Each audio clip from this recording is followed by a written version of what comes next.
ಸುಮಾರು 12:30 ನಂತರ ನಡೆದಂಥ ಘಟನೆ ಸರ್. ಏನಂತ ಹೇಳಿದ್ರೆ ಒಬ್ಬಳೇ ಒಂದು ಹುಡುಗಿ ಬಂದು ಮನೆಯ ಹಿಂಬಾಗಿಲನ್ನು ತಟ್ತಿದ್ಲು, ಬಾಗಿಲು ತೆಗೀರಿ ಅಂತ. ಆವಾಗ ಆ ಮನೆ ಅವರು ಪೇಂಟಿನ ಕೆಲಸ ಮಾಡ್ತಿದ್ರು, ರಾತ್ರಿ 2-3 ಜನ ಪೇಂಟಿನ ಕೆಲಸ ಮಾಡಿ ಆನಂತರ ತೆಗೆದು ಅವ್ರಿಗೆ ನೀರು ಕೊಟ್ಟು ಸುಮಾರು ಒಂದು 10-15 ನಿಮಿಷ 20 ನಿಮಿಷ ಅಲ್ಲೇ ಇದ್ದರು. ಮತ್ತು ಮನೆಯವರು ಪೊಲೀಸ್ ಅವ್ರಿಗೆ ಫೋನ್ ಮಾಡಿದರು. ಮಾಡಿ ಬಂದಂಥ ಪೊಲೀಸರು ವಾಪಸ್ ಇನ್ಸ್ಪೆಕ್ಟ್ರಿಗೆ ಫೋನ್ ಮಾಡಿ ಅವ್ರು ಬರುವ ತನಕ ಕಾದೆವು. ಮತ್ತು ಅವಳಿಗೊಂದು ಶಾಲೆಲ್ಲ ಕೊಟ್ಟಿದ್ದೆವು ಅವಳಿಗೆ ಪಕ್ಕದ ಮನೆ. ಹಾಗೆ ನಾವು 2-3 ಮನೆಯವರೆಲ್ಲ ಒಟ್ಟಿಗೆ ಸೇರಿ ಅಲ್ಲೇ ಇದ್ದೆವು. ಮತ್ತು ಅವಳು ಹೇಳಿದರು, ನನ್ನ ಮೊಬೈಲ್ ಇಲ್ಲ, ನಾನು ರಿಪೇರಿಗೆ ಕೊಟ್ಟಿದ್ದೇನೆ. ಮತ್ತು ತಾಯಿ ನನಗೆ ಬರಲಿಕ್ಕೆ 2,000 ರೂಪಾಯಿ ಹಣ ಕೊಟ್ಟಿದ್ದರು, ಅದನ್ನು ನಾನು ಅವರಿಗೆ ಕೊಟ್ಟಿದ್ದೇನೆ ಅಂತ ಹೇಳಿದರು. 3 ಜನ ಇದ್ದರು. ಒಮ್ಮೆ ಅವಳು ಕಾರಲ್ಲಿ ಬಂದ ಹೇಳಿ ಮತ್ತೆ ಹೇಳಿದರೆ ನಾವು ರಿಕ್ಷಾದಲ್ಲಿ ಬಿಟ್ಟು ಹೋಗಿದ್ದಾರೆ ಜಂಗಲ್ ಮೇ ಚೋಟ್ಕೆಗೆ ಅಂತ ಹೇಳಿದ್ರು. ಈ ಭಾಳ ಅವಳು ಇದಾಗಿದ್ಳು, ಟಯರ್ಡ್ ಆಗಿದ್ದು, ಅವಳಿಗೆ ಆಯಾಸ ಆಗಿತ್ತು.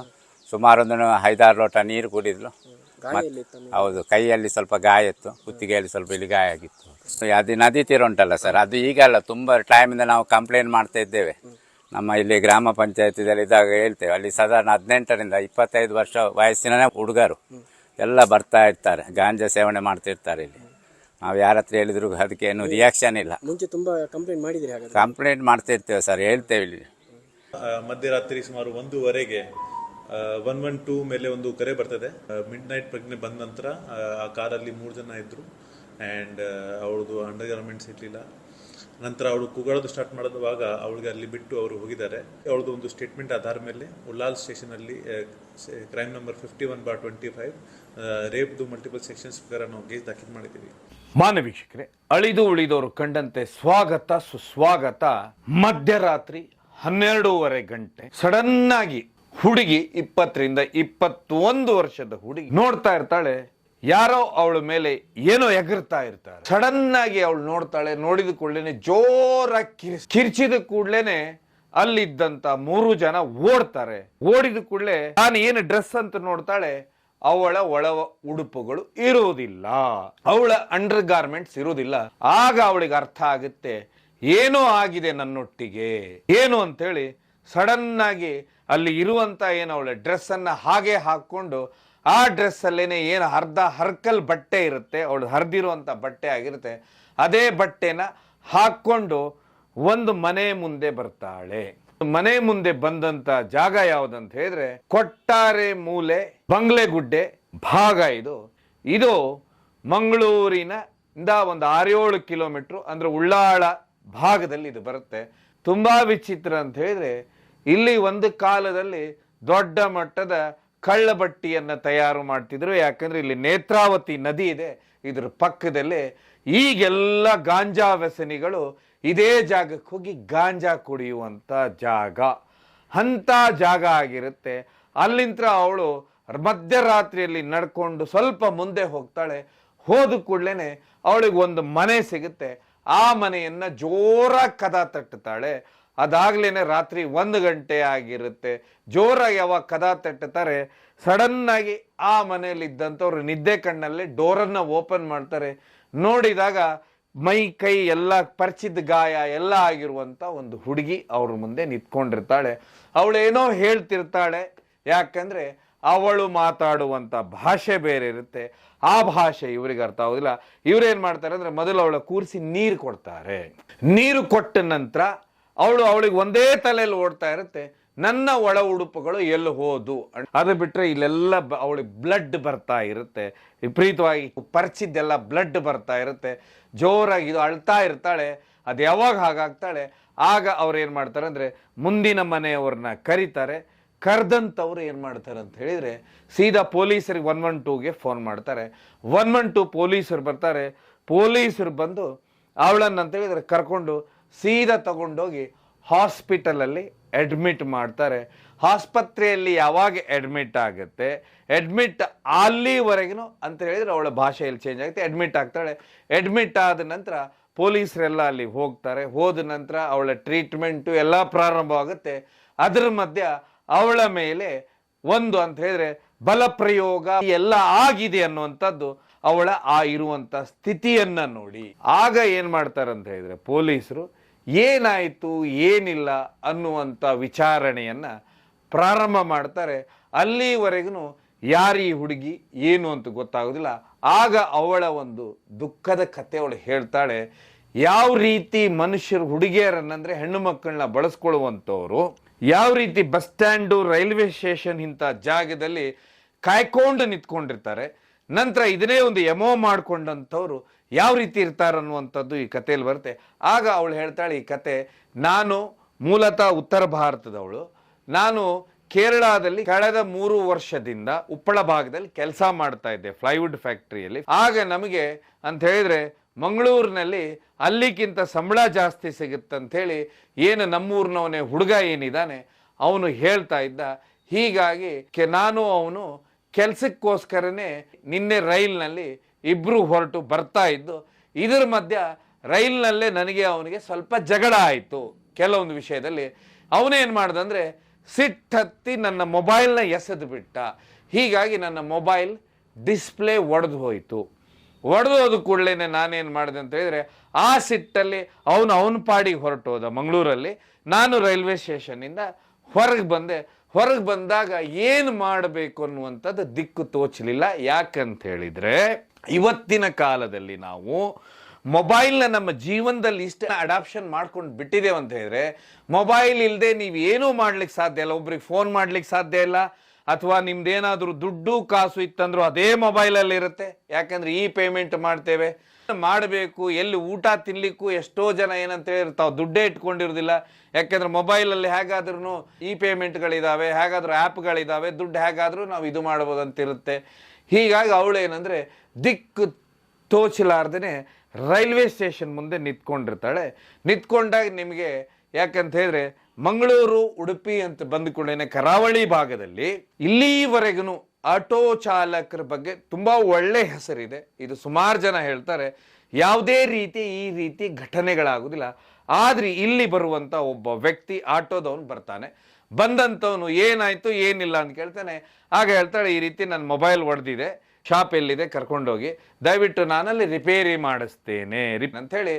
ಆಗ ಅವನೇನು ಮಾಡ್ತಾನೆ, ಕರ್ಕೊಂಡೋಗಿ ಮೊಬೈಲ್ ಶಾಪ್ ಹತ್ರ ಬಿಡ್ತಾನೆ. ಮೊಬೈಲ್ ಶಾಪ್ ಹತ್ರ ಬಿಟ್ಟು ಕೂಡಲೇ ಅವಳು ರಿಪೇರಿ ಕೊಡ್ತಾಳೆ. ರಿಪೇರಿ ಕೊಟ್ಟಾಗ ನಿಮ್ಗೆಲ್ಲ ಗೊತ್ತು ಇಷ್ಟು ದುಡ್ಡಾಗುತ್ತೆ, ಇಷ್ಟು ಚಾರ್ಜ್ ಆಗುತ್ತೆ ಅಂತೇಳಿ.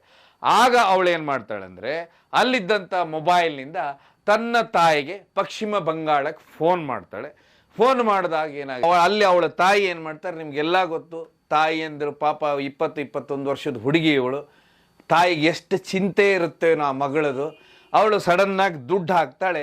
ಇದೇ ಆಟೋ ಡ್ರೈವರ್ ಅಕೌಂಟಿಗೆ ದುಡ್ಡು ಹಾಕ್ತಾಳೆ. ಯಾಕಂದ್ರೆ ಅಲ್ಲಿ ಮೊಬೈಲ್ ರಿಪೇರಿ ಆದರೆ ಪೇ ಮಾಡಬೇಕು. ಇವಳು ಮೊಬೈಲ್ ಹಾಳಾಗಿದೆ. ಸೊ ಅದಾದ ಮೇಲೆ ಮೊಬೈಲ್ ರಿಪೇರಿ ಆಗೋದಕ್ಕೆ 3-4 ತಾಸು ಆಗಿಬಿಡುತ್ತೆ. ಅಷ್ಟರವರೆಗೂ ಏನಂತ ಹೇಳಿದ್ರೆ ಅವಳು ಈ ಆಟೋ ಡ್ರೈವರ್ ಹತ್ರ ಈ ರೀತಿ ನಾನಿಲ್ಲಿ ಕೆಲಸ ಹುಡ್ಕೊಂಡು ಬಂದಿದ್ದೆ ಅನ್ನುವಂಥದ್ದು ನಿಮಗೆಲ್ಲ ಗೊತ್ತು. ಒಂದು ಊರು, ಒಂದು ರಾಜ್ಯನೇ ಬೇರೆ, ಅಲ್ಲಿ ಹೊಸ ಊರು, ಅವ್ರಿಗೆ ಏನು ದಿಕ್ಕು ತೋಚೋದಿಲ್ಲ. ಆಗ ಮುಂದೆ ಯಾರು ಮಾತಾಡ್ತಿರ್ತಾನೆ ಆ ವ್ಯಕ್ತಿಯನ್ನೇ ಭರವಸೆ ಮಾಡ್ತಾರೆ. ಇದು ತುಂಬಾ ದುರಾದೃಷ್ಟ. ಅದೇ ಸಮಯದಲ್ಲಿ ಈ ರೀತಿ ಟಾರ್ಗೆಟ್ ಮಾಡುವಂಥವ್ರ ಕೈಯಲ್ಲಿ ಏನಾದರೂ ಹೆಣ್ಮಕ್ಳು ಸಿಕ್ಕಿಬಿಟ್ರು ಅಂತ ಹೇಳಿದ್ರೆ ಅವರ ಜೀವನ ಬರ್ಬಾದ್ ಆಗೋದು ಹೀಗೇನೆ. ಯಾಕಂದ್ರೆ ಅವರೆಲ್ಲ ಸತ್ಯವನ್ನು ಹೇಳ್ತಾರೆ. ಅದೇ ರೀತಿ ಹುಡುಗಿ ಹೇಳ್ತಾಳೆ, ನಾನು ಈ ರೀತಿ ಬರ್ತಾ ಇದ್ದೆ ರೈಲ್ವೇದಲ್ಲಿ, ನನಗೆ ನನ್ನ ಏನು ಕರ್ಕೊಂಡು ಇಲ್ಲಿ ಕೆಲಸಕ್ಕೆ ಬರ್ತಾ ಇದ್ದೆ ನಮ್ಮೂರಿನ ಹುಡುಗ, ಇಬ್ಬರ ಮಧ್ಯೆ ಗಲಾಟೆ ಆಯ್ತು, ನನ್ನ ಮೊಬೈಲ್ ಒಡೆದು ಬಿಟ್ಟ. ಹೀಗಾಗಿ ನನಗೆ ಬಂದ ಮೇಲೆ ನಾನು ಎಲ್ಲಿ ಕೆಲಸಕ್ಕೆ ಹೋಗ್ಬೇಕಂತ ಗೊತ್ತಾಗಲಿಲ್ಲ, ನಾನು ಇಲ್ಲಿ ಎಲ್ಲಿ ಕೆಲಸಕ್ಕೆ ಹೋಗಬೇಕು ಏನಂತೇಳಿ. ಹೀಗಾಗಿ ನನ್ನ ಈ ರೀತಿ ಎಲ್ಲ ಸಮಸ್ಯೆಗಳಾಯಿತು. ನಾನೀಗ ಮೊಬೈಲ್ ರಿಪೇರಿ ಆದ ನಂತರ ನಾನು ನನ್ನನ್ನು ಊರಿಗೆ ಹೊರಟು ಹೋಗ್ಬಿಡ್ತೇನೆ ಅಂಥೇಳಿ ಅವಳ ಅಸಹಾಯಕತನವನ್ನು ಯಾವಾಗ ವ್ಯಕ್ತಪಡಿಸ್ತಾಳೆ ಇವನು ಮುಂದೆ, ಆಗ ಇವನೇನು ಮಾಡ್ತಾನೆ, ಮೊಬೈಲ್ ರಿಪೇರಿ ಆಗುತ್ತೆ, ಹೇಗಾದರೂ ಹಣ ಬಂದಿರುತ್ತೆ, ಹಣ ಕೊಡ್ತಾರೆ. ಹಣ ಕೊಟ್ಟ ನಂತರ ಅವಳು ಹೇಳ್ತಾಳೆ, ನನ್ನನ್ನು ರೈಲ್ವೆ ಸ್ಟೇಷನಿಗೆ ಬಿಡು ಕಂಕನಾಡಿಗೆ. ಯಾಕಂತ ಹೇಳಿದ್ರೆ ನಾನು ನಮ್ಮ ಊರಿಗೆ ಹೊರಟು ಹೋಗ್ಬಿಡ್ತೇನೆ. ಯಾಕಂದ್ರೆ ಆಗ ಆಲ್ರೆಡಿ ಆ ಹುಡುಗನೊಟ್ಟಿಗೆ ಅಂದ್ರೆ ಅವಳು ಬರುವತ್ತಿಗೆ ಅವ್ರ ಊರಿನ ಹುಡುಗನೊಟ್ಟಿಗೆ ಗಲಾಟೆ ಆಗಿಬಿಟ್ಟಿರುತ್ತೆ. ಇನ್ನು ಯಾರಾದರೂ ಇಲ್ಲಿ ಒಬ್ಬರು ಅಂತ ಹೇಳಿದ್ರೆ ಮಾರ್ಗದರ್ಶನಕ್ಕೆ ಬೇಕಲ್ಲ, ಅವ್ರಿಗೆ ಗೊತ್ತಾಗೋಲ್ಲ ಅಷ್ಟೊಂದು. ಹೀಗಾಗಿ ಅವಳು ಏನು ಮಾಡಿಬಿಡ್ತಾಳೆ, ಯಾವಾಗ ರೈಲ್ವೆ ಸ್ಟೇಷನ್ ಹೋಗ್ತೇನೆ ಅಂತಾಳೆ. ಆಗ ಇವನೇನು ಮಾಡಿಬಿಡ್ತಾನಂದರೆ ಊಟ ಮಾಡ್ಕೊಂಡು ಹೋಗುವ ಅಂತಾನೆ. ಊಟ ಮಾಡ್ಕೊಂಡು ಹೋಗುವ ಅನ್ನುವಂಥ ಸಮಯದಲ್ಲಿ ಊಟ ಮಾಡುವತ್ತಿಗೆ ಕುಡಿಸ್ತಾನೆ ಅಂಥೇಳಿ ಬರುವಂಥ ಸುದ್ದಿ, ಅಥವಾ ಮತ್ತೆ ಬರುವ ಔಷಧಿ ಕೊಟ್ಟರು ಅನ್ನುವಂಥದ್ದು ಇನ್ನೊಂದು ಮಾಹಿತಿ. ಯಾಕಂದ್ರೆ ಇಲ್ಲಿ ಎರಡೂ ಕನ್ಫ್ಯೂಸ್ ಇದೆ. ಆಗ ಇವನೇನು ಮಾಡಿಬಿಡ್ತಾನಂತ ಹೇಳಿದ್ರೆ ತನ್ನ ಇನ್ನಿಬ್ಬರ ಸ್ನೇಹಿತರಿಗೆ ಫೋನ್ ಮಾಡ್ತಾನೆ. ಅದಾಗ್ಲೇನೆ ಅವಳಂತ ಹೇಳಿದ್ರೆ ಏನು, ಅವಳು ಊಟ ಮಾಡೋ ಹೊತ್ತಿಗೆ ಅಂತ ಹೇಳಿದ್ರೆ ಏನಂದ್ರೆ ಪೂರ್ತಿ ಅವಳು ಮಂಪರಿಗೆ ಜಾರಿ ಬಿಡ್ತಾಳೆ. ಅವಳು ಎಲ್ಲಿದ್ದಾಳೆ ಏನಂತ ಅವಳಿಗೆ ಗೊತ್ತಾಗೋದಿಲ್ಲ. ಅದಾದ ನಂತರ ಆ ಸೀನ್ ಕಟ್ ಆಗ್ಬಿಡ್ತಂದ್ರೆ ಅವಳು ಒಂದು ನಿರ್ಜನ ಪ್ರದೇಶದಲ್ಲಿದ್ದಾಳೆ. ಆ ನಿರ್ಜನ ಪ್ರದೇಶದಲ್ಲಿ ಏನಂತ ಹೇಳಿದ್ರೆ ಅವಳ ಮೇಲೆ ಎಗರ್ತಾ ಇದ್ದಾರೆ. ಆಗ ಅವಳು ಜೋರಾಗಿ ಕಿರ್ಚ್ಕೊಳ್ತಾಳೆ, ಶಾಕ್ ಆಗಿ. ಅದು ನೆಕ್ಸ್ಟ್ ಸೀನ್ ಅಲ್ಲಿ ಬರುತ್ತೆ.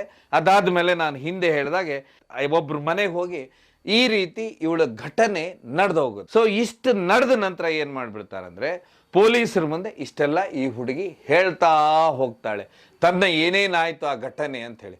ಅದಾದ ಮೇಲೆ ಏನ್ ಮಾಡ್ಬಿಡ್ತಾರೆ, ಯಾವಾಗ ಅವಳು ಈ ಪೇಮೆಂಟ್ ಆಗಿದೆ ಅಂತ ಹೇಳ್ತಾರೆ, ಆಗ ಆ ನಂಬರ್ನ ತೆಗಿತಾರೆ. ಆ ನಂಬರ್ ತೆಗೆದುಕೊಳ್ಳೆ ಗೊತ್ತಾಗೋದು ಆ ವ್ಯಕ್ತಿ ಹೆಸರು ಪ್ರಭುರಾಜ್ ಅಂತ ಹೇಳಿ, ಆಟೋ ಡ್ರೈವರ್. ಆಮೇಲೆ ಇನ್ನೊಬ್ಬ ವ್ಯಕ್ತಿ ಯಾರು ಅಂತ ಹೇಳಿದ್ರೆ ಮಿಥುನ್ ಅಂತ ಹೇಳಿ, ಇವನು ಸರಿ ಸುಮಾರು 30 ವರ್ಷದವನು. ಇನ್ನೊಬ್ಬ ಮಣಿ ಅಂತೇಳಿ 30 ವರ್ಷ. ಇವರೆಲ್ಲ ಮಂಗಳೂರು ಮುಲ್ಕಿ ಇದೇ ಭಾಗದವರು. ಯಾವಾಗ ಇದು ಪೊಲೀಸರ ಏನು ಮೊಬೈಲ್ ನಂಬರ್ನಿಂದ ಈ 3 ಜನನ ಈಗ ಪೊಲೀಸರು ಅರೆಸ್ಟ್ ಮಾಡಿದ್ದಾರೆ. ಯಾಕಂದ್ರೆ ಎಲ್ಲಾ ಭಾಗದ CCTVಗಳಲ್ಲೂ ಇವರು ಸಿಕ್ಕಿದ್ದಾರೆ. ಆದ್ರೆ ಇವರ ಹಿನ್ನೆಲೆ ಹೀಗೆ ಇರುತ್ತಾ ಅಂತ ನೋಡಿದ್ರೆ ಕೆಲವೊಂದು ಎಕ್ಸ್ಪರ್ಟ್ಸ್ ಪ್ರಕಾರ ಹೇಳೋದೇನಂತ ಹೇಳಿದ್ರೆ, ಈ ರೀತಿ ಯಾರು ಮಾಡ್ತಿರ್ತಾರೆ ಇವ್ರು ಏನಂತ ಹೇಳಿದ್ರೆ ಇದೇ ರೀತಿ ಬಸ್ ಸ್ಟ್ಯಾಂಡು ಅಥವಾ ರೈಲ್ವೆ ಸ್ಟೇಷನ್ನ ಟಾರ್ಗೆಟ್ ಮಾಡ್ತಿರ್ತಾರೆ. ಆಮೇಲೆ ಇವರು ಆ ಹುಡುಗಿಯನ್ನ ಕರ್ಕೊಂಡೋಗಿದ್ದ ಜಾಗ ಏನಿದೆ ಅದು ಬಂಗ್ಲೆಗುಡ್ಡೆ, ಉಳ್ಳಾಳ ಭಾಗದ ಬಂಗ್ಲೆಗುಡ್ಡೆ ಏನಿದೆ, ನೇತ್ರಾವತಿಯ ನದಿ ಪಕ್ಕದ ಜಾಗ, ಇಲ್ಲಿ ಗಾಂಜಾ ವ್ಯಸನಿಗಳು ಅತಿ ಹೆಚ್ಚು ಜನ ಇರ್ತಾರೆ. ಒಂದು ಕಾಲದಲ್ಲಿ ಇಲ್ಲಿ ಕಳ್ಳಬಟ್ಟಿ ತಯಾರಾಗುವಂತ ಜಾಗ. ಸೊ ಒಟ್ಟಾರೆಯಾಗಿ ಆ ಜಾಗನೇ ಕುಖ್ಯಾತಿಗೊಳಗಾದಂತ ಜಾಗಕ್ಕೆ ಕರ್ಕೊಂಡು ಹೋಗಿದ್ದಾರೆ. ಅಂದ್ರೆ ಇವರಿಗೆ ಪ್ರತಿಯೊಂದು ಈ ರೀತಿ ಎಷ್ಟೋ ಕೇಸುಗಳನ್ನ ಮಾಡಿರಬಹುದು ಅನ್ನುವಂಥದ್ದು ಇಲ್ಲಿ ಬರುತ್ತೆ. ಇದೆಲ್ಲದಕ್ಕಿಂತ ಹೆಚ್ಚಾಗಿ ಆ ಹುಡುಗಿಗೆ ಅವಳು ಶಾಕ್ ಯಾವಾಗ ಆಗ್ತಾಳೆ, ಅವಳು ಜೋರಾಗಿ ಕಿರಿಸ್ತಾಳೆ. ಆವಾಗ ಇವ್ರು ಏನು ಗಾಡಿ ತಂದಿರ್ತಾರೆ ಆ ಗಾಡಿಯಲ್ಲಿ ಅವಳನ್ನ ಬಿಟ್ಟು ಇವರು ಪಲಾಯನ ಆಗ್ತಾರೆ.